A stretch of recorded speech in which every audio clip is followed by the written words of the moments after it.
Itutuloy na ng Senado sa October 23 ang pagdinig sa mga sinasabing pang-aabuso ni Apollo Quiboloy. Ito ay matapos suspendihin ng Senate Committee on Women, Children, Family Relations, and Gender Equality ang mga pagdinig ng halos kalahating taon.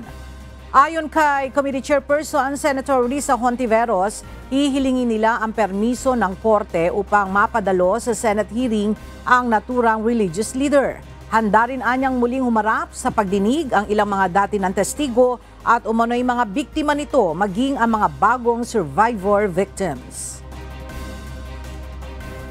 Susulat po ulit ang komite sa korte para tulad ng sa ibang mga resource persons na nasa kustodiya ng korte o di kaya ng law enforcement ay mahingi yung permiso nila na padaluhin siya dito sa hearing.